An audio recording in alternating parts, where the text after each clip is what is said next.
morning. First up, we'll have the Naval Academy. I'm sure everyone's familiar, but it'll be 20 minutes of presentation, and then we'll write in the 10 minutes of judges' question and answer. Do you guys want a 3-minute and 1-minute warning? Verbal or just hand?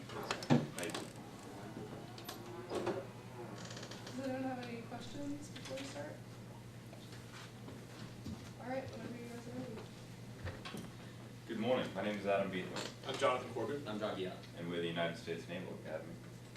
Before we get started, we're going to do a quick overview of what our agenda is for the day. We're going to start with some tasking and background of our assigned case, get into pre-deployment strategies for mitigating moral injury, talk about during deployment strategies, and then post-deployment strategies, again, for mitigating moral injury within our platoon, before finally coming up with some summary recommendations for the case. So, we were tasked with providing a plan of action for the training, deployment, and return of a Marine platoon in a manner which addresses and mitigates to the greatest extent possible the dangers, damages, and long-term repercussions caused by moral injury sustained in combat. So a brief background on this issue. So 2.7 million troops have been deployed since 9/11. Of these 2.7 million, between 11 and 20%, according to the Department of Veteran Affairs, have displayed PTSD symptoms. Now this is an improvement over those who, the number of the percentage was displayed the same following Vietnam, 30%. This improvement is largely due to a society which is better able to recognize the importance of mental health, structures which are better in place to help deal with issues of mental health, and a military culture which is adjusted to also better recognize the importance of mental fortitude in its soldiers. However, it's still enough of an issue that the suicide rate among veterans is 50% higher in the veteran community compared to society at large. Some studies suggest it's as much as twice as much. Additionally, a number of works have been done or are being done on the subject because it's still such an important issue to address. So let's take a brief look at kind of the history of how we understand post-traumatic stress and moral injury. Throughout time, men have known that going to battle can have a fundamental impact on people, and we've had different terms for this throughout history. The British in the Boer Wars referred to it as nostalgia, and World War I is known as shell shock. World War II, we have battle fatigue. Today we're calling it PTSD, and who knows what we'll be calling it 50 years down the road. But we also know that it's been fundamentally misunderstood at all levels. No one necessarily had a good grasp on it, what this was, how it manifested itself, or really the impact it had upon people. A very famous example was General Patton, who, when visiting a field hospital, saw 2 men who were in the hospital with battle fatigue, as it was termed at the time, viewed them as cowardly, thought that they were just trying to skip out. They had no physical wounds, so they weren't really injured. He publicly berated the men and actually slapped both of them across the face, to the outrage of the American people. But he very, very seriously did not understand and viewed it as cowardly why you would get out of the fight unless you had a physical wound, because he didn't really get this concept of this moral injury that these men were facing. Another example is kind of the opposite end of the spectrum. We have the 4-star general, then we have the Marine Corps Lance Corporal, Eugene Sledge. Eugene Sledge wrote in his book, With the Old Breed, about kind of the struggles he faced during his time as a mortarman in the Pacific Campaign of World War II. He talked about his struggles with the killing he did, his struggles with the hatred he was feeling for the Japanese, and also a lot about the struggles he felt for the elation he felt during parts of combat, the overwhelming guilt he took from the pleasure he took in parts of killing. So I think we need to step back for a second and say, what is PTSD?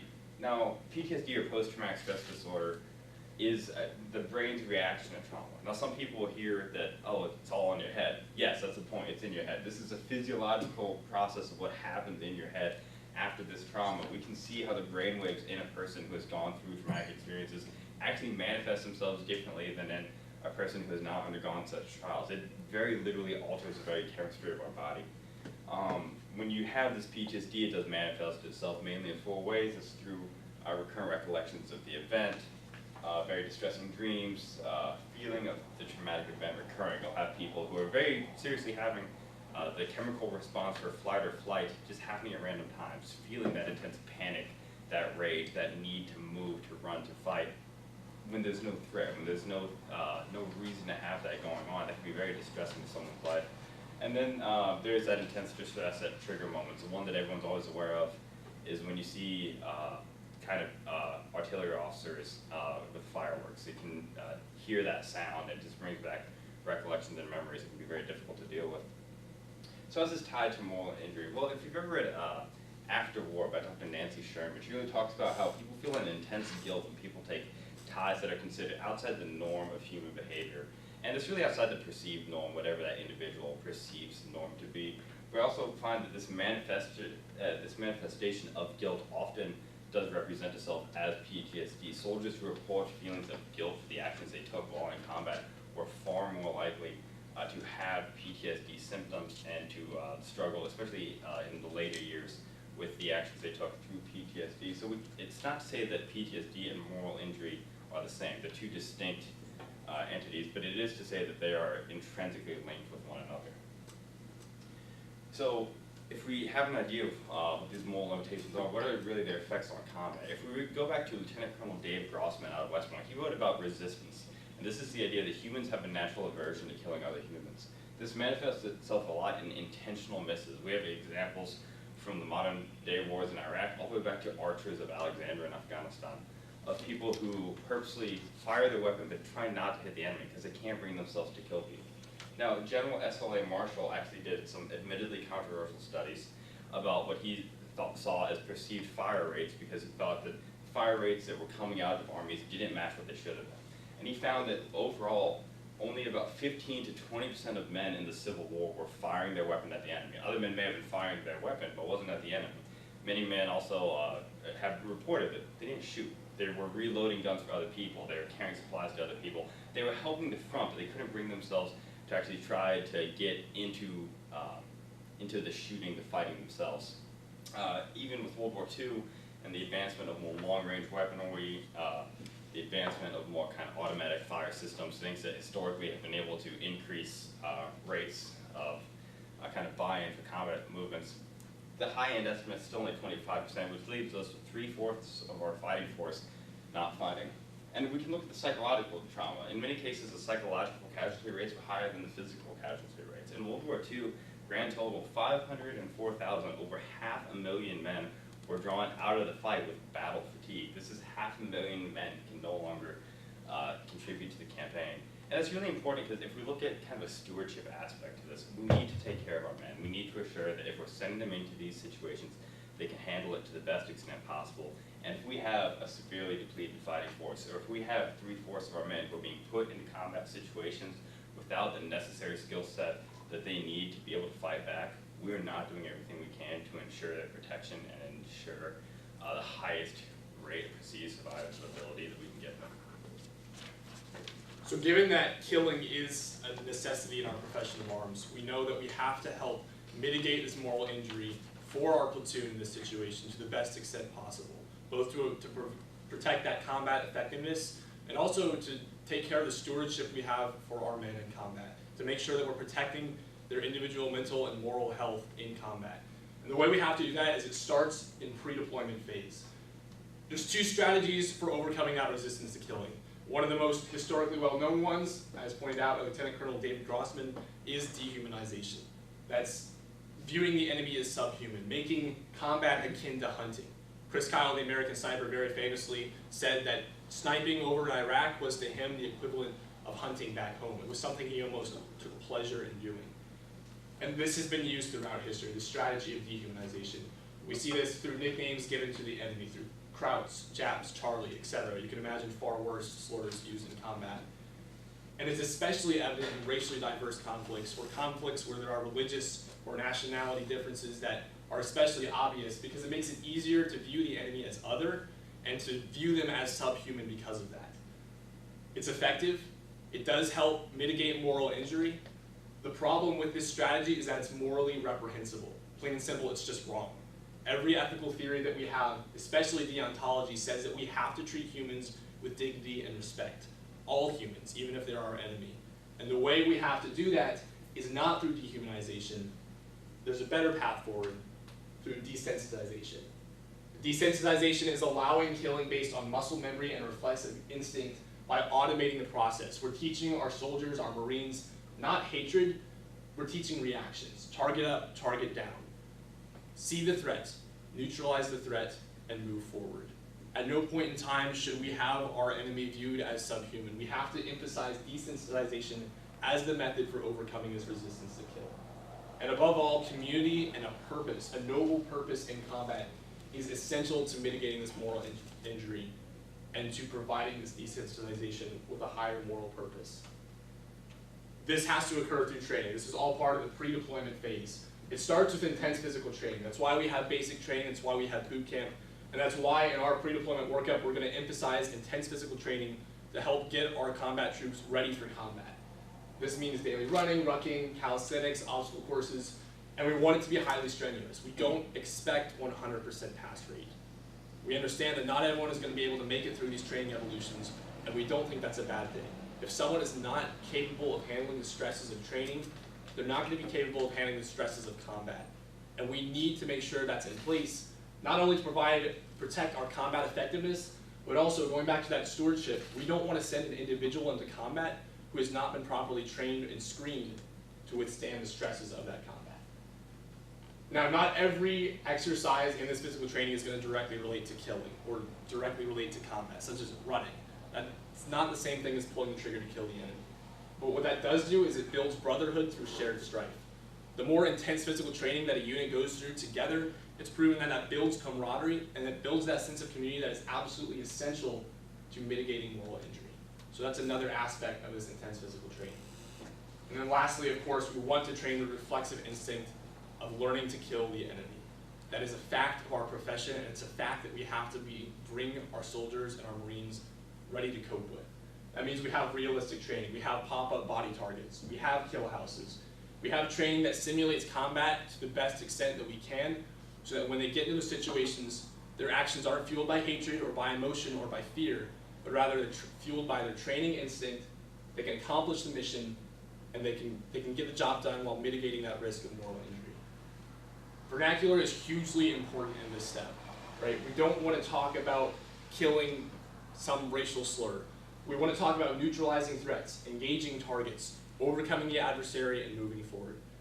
That's important because we cannot, again, dehumanize the enemy. We have to view them as fully human, and we have to keep the professionalism in our profession of arms.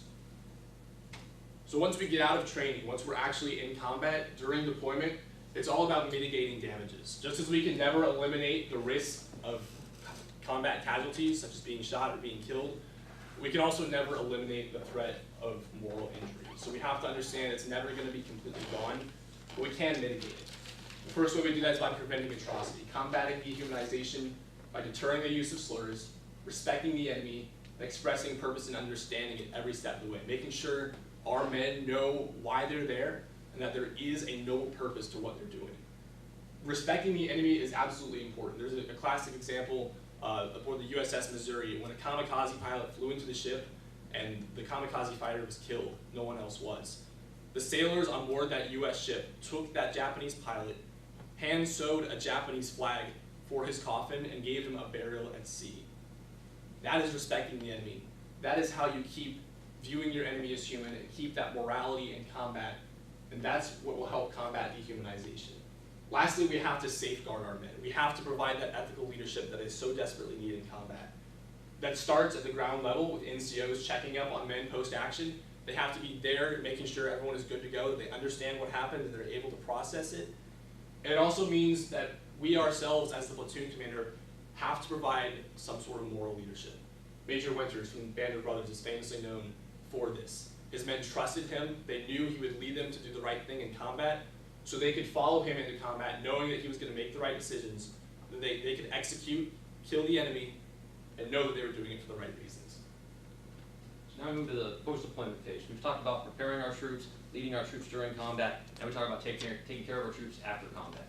So going back to Nancy Sherman in her book, After War, she wrote at length, about the importance of a community outside of beyond one's own immediate unit in mitigating some of these after effects of the conflict. The importance of having a community so that an individual can find a way to deal with their guilt. They can be tethered between service members. They can have a built support network to help them handle the adjustment issues which they may be experiencing or developing. We know that the soldiers themselves crave communities like this, as evidenced by the large number of veteran groups that are put together, post-service as well as active groups. For example, the Hells Angels Motorcycle Club, very famous, which began from an air squadron in World War II, kept together, kept their ties, and grew as an organization from there. One of the ways we can help build these community relations is through maintaining veteran bonds, encouraging connection via social media, which, when used appropriately, is the most connective tool in the history of the world. By establishing a veteran mentorship program, one-on-one mentoring between older veterans and the young service members, which serves a twofold purpose of allowing the younger service members to speak to someone who's been through what they've been through and who's been through what they're going to be coming through, as well as giving the older veterans an opportunity, a way to remain tethered to the service and an opportunity to express and handle some of the emotional baggage they may have been dealing with. This can be done in coordination with veterans groups who can also, in addition to providing aid for the veteran mentorship program, can also come and speak to the issue of PTSD, how they've seen it change, direct people to places that they can go for it. Additionally, upon coming home, we're putting together having a coming home ceremony, a large public affair to honor the returning servicemen and women. Something that reminds the troops, something that helps the troops understand that what they did truly meant something. Encouraging families to attend, friends to attend, supportive public to attend, veterans group to attend. Just people that can come and sort of validate the experience that they've been through. Presenting awards to the individuals who are involved in the combat, the individuals of the troops. Everyone gets an award, something tangible that they can take from, look back at, and hold that signifies that what they did had value, that what they did had some sort of a higher purpose. These can be awards for courage, for valor, comedic awards, just to raise morale and to keep the group connected. And then finally, having a chaplain speak at the ceremony, someone who can speak to the moral imperative of what they did, someone who can validate them morally, validate them ethically, and provide them with additional contact that they can seek out and come to for any issues that they may be experiencing personally. Now, it may seem almost frivolous to think about dealing with PTSD and moral injury with what is essentially a party for the returning troops, but if you look at the works of Dr. Jonathan Shea in Odysseus in America, or if you look back again to Lieutenant Colonel Dave Grossman, they both talk about the importance of tradition and symbology to, when you're returning home, have that message from the society that you represent, that society that you live in, that the actions you took are supported by your culture and that you're still viewed as honorable, as an upstanding member of your society, despite those actions that you may personally be internally struggling with. The focus of this isn't to give them a ceremony that's a really good time. It's to send that symbolic message that the society you're returning home to both appreciates what you did and accepts what you had to do despite the difficulty that you had doing it. A good just case example of this, in Vietnam, this is almost non-existent. Troops coming home were not given parades, they were spit upon. Well, in World War II, you had flocks of people going to New York Harbor to welcome back ships returning. Ships with men they didn't know, but they just knew that these were the men coming to the fight, and these are the men who needed the support. And if you look at PTSD instances between the two cases, they vary wildly. So there's one final part, and that is, if you do sustain a moral injury in combat, you need to talk it out. You need to process it. If you try to just internalize and refuse to go through and accept the situation will happen, accept the conflicted feelings you have about it, there are very low instances of actually healing from that injury. So we would mandate that everyone have some form of therapy. 5 sessions for all of our Marines, informal, go in, you one-on-one, as well as one group therapy session where you'll be in with your squad, you'll be in with the men you bonded with, the men you served with, the men who you went through hell with. Because hopefully you'll have that greater level of trust with them, and if you can get one person in that squad to open up, as long as you just have that one will open the gateway for the rest. Now, within the military, there is this big stigma about getting help for mental health issues. Many people are very turned off by the idea of therapy, and I think the best way to get over this is an emphasis on reintegration rather than on treatment. We don't want to say that you are damaged and we need to fix it, but rather we want to say that we trained you how to be elite, how to operate at the highest extent possible in a certain world, and now we're training you to how to operate back at the one that you left. One of the ways we're going to do that through our therapy is with the platoon project. While you're in with the therapist, we want to compile a book, an anthology of stories from the deployment. Every man will write a short story, be it a couple paragraph quick, or be it a 30-page chapter about their experiences in the war and what the war meant to them. This will give them the chance to reflect, their chance to get their thoughts down on paper, but more importantly, for some of those struggling, it'll get them the chance to view the war through the eyes of their comrades and to see that maybe they can look at that and go, I wasn't the only one. So in conclusion, moral injury is a real hazard in today's military. It has been for years. And it's one that we as leaders of this platoon in this situation have to be able to mitigate to the best extent possible. That means having a pre-deployment strategy, mitigating that risk during deployment, and then following up with post-deployment strategies to help protect the men we're leading, and also to help preserve that combat effectiveness for our military as a whole. It's important to recognize that these 3 pillars can only be done in conjunction with each other. You can't have one on its own. It's not enough to train really hard and then forget about it after the fact. You have to be able to combine all of these, to consider and mitigate moral injury at every step along the way in order to be effective leaders and effectively reduce this risk of moral injury. With that, we'll take questions. Okay, I have 2 questions for you.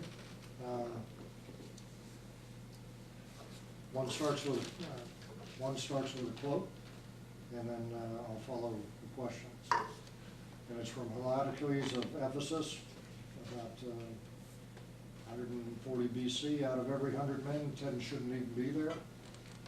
80 are just targets. 9 are the real fighters, and we're lucky to have them because they do most of the battle. But there's one's the warrior, and he will bring the others back. So here's the question, the first question. Of those 10 doing most of the fighting and experiencing the combat and the trauma, how do you see preventing in combat the moral failure at the time? You as a leader, how are you going to monitor and help prevent that moral failure? And then how do you take care of them post-combat and then return to society? You've adjusted a little bit, but the details, you gave a nice general approach. So what's the next level of detail on those?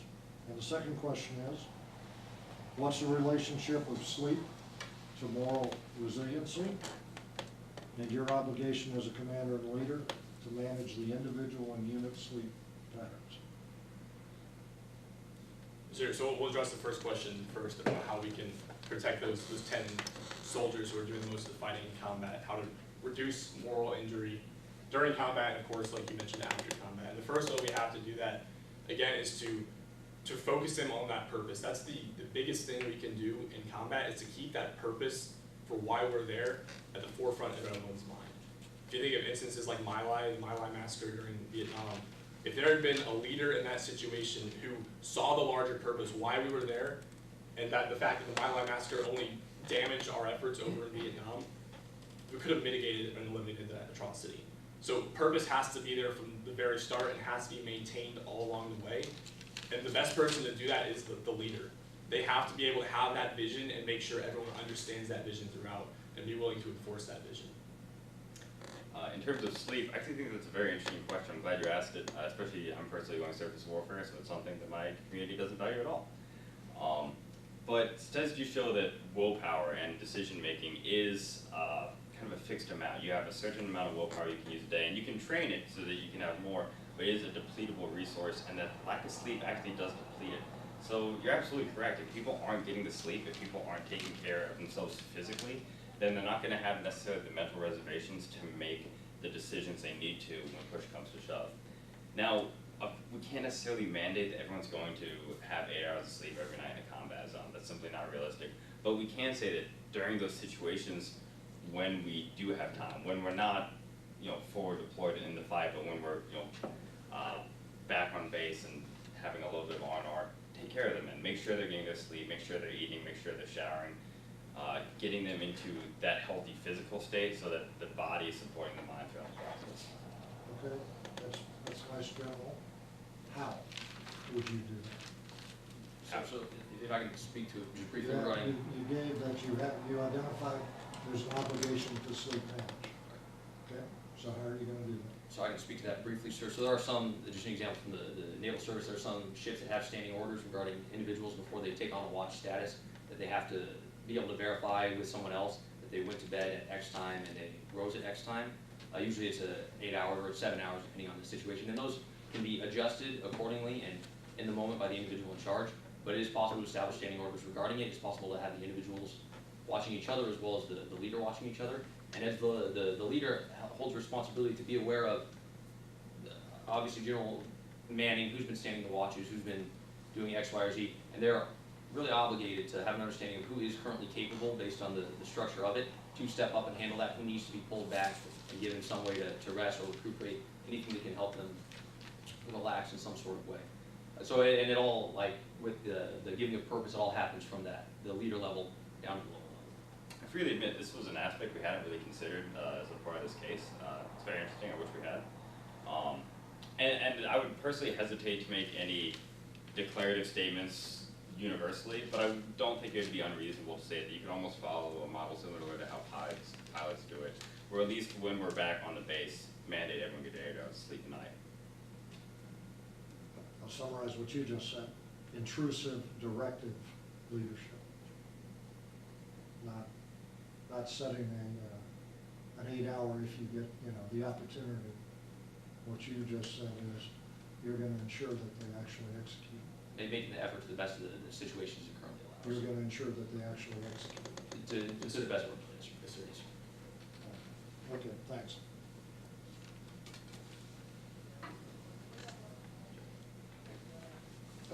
What happens after the homecoming ceremony? These guys and women go out and have to live their lives. And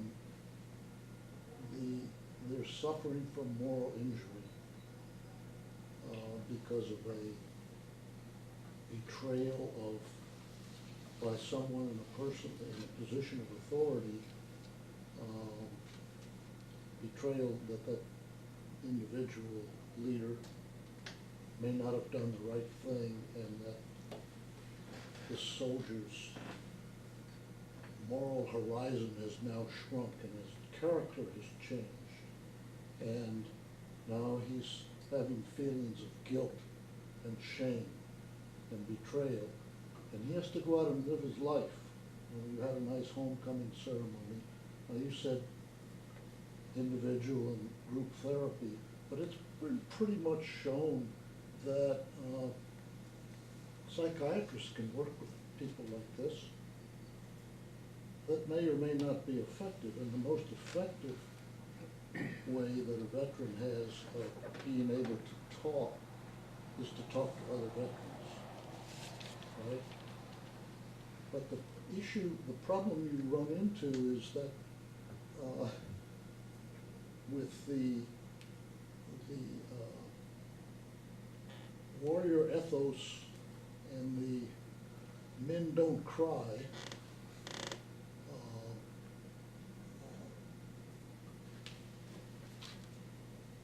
issue that they get through training, these guys don't really know when or where they can get the help that they need. And I'm not sure that, I don't know how you, if you're trying to help your platoon members, how you get this across to them that they can get the help. So I guess the question is, after the party, what happens? Well, sir, I think we attempted to address that through the idea of the mentorship program that we mentioned during the post-deployment phase. We would be our idea was really working through a lot of VFWs, but pair each returning soldier home with a veteran who's seen combat, who's been through this experience before. And that's a relationship that could be sustained with social media or via other means, that it doesn't go away after the ceremony. That is now their mentor. That's a person they can go to, the person they can contact, the person who, when they're lost and they need help, that's who they can go to. And ideally, now of course, can't necessarily guarantee this, but we would very much hope that that mentor would have kind of the self-awareness to understand that this person may need a little help opening up sometimes. This person may not feel entirely comfortable, and there is a little bit of onus on that mentor to make sure his mentee feels that he's in kind of a open environment where he's comfortable and it's accepting for him to kind of share the experiences he went through and the emotions he's struggling with. I entirely agree with you. There's a massive, men don't cry culture. It's very much stigmatized upon to look at kind of mental health issues, and the best way that I can think of to try to address that is to get through people who have gone through it before and get them to come to these men and say, it's okay, we've been there, we can help you. Moreover, the onus is also on us as leaders, as that platoon commander, to show, not just to say it, but to show that men do cry, Marines do cry and leaders do cry. And to be willing to be vulnerable as that leader, to open up and to be the first one to be sharing these experiences, be the first one as that leader to say, yeah, this affects us. And we have to be willing to address that as the leader to show our men there is a path to follow. Well, I suppose that if you were the platoon leader and you came back and your group stayed together, then maybe you could implement that. But in some cases, it's not gonna be, you're gonna be maybe going somewhere else to a different assignment. Some of the people are not gonna serve anymore and get out. So I guess I'm having a problem seeing how you would really control it. Yes, sir, that's the idea of the community I building. apologize, but we're gonna have to cut it off there, that's the 30-minute mark, so thank you all for your questions, sorry. Thank you. Okay, thank you.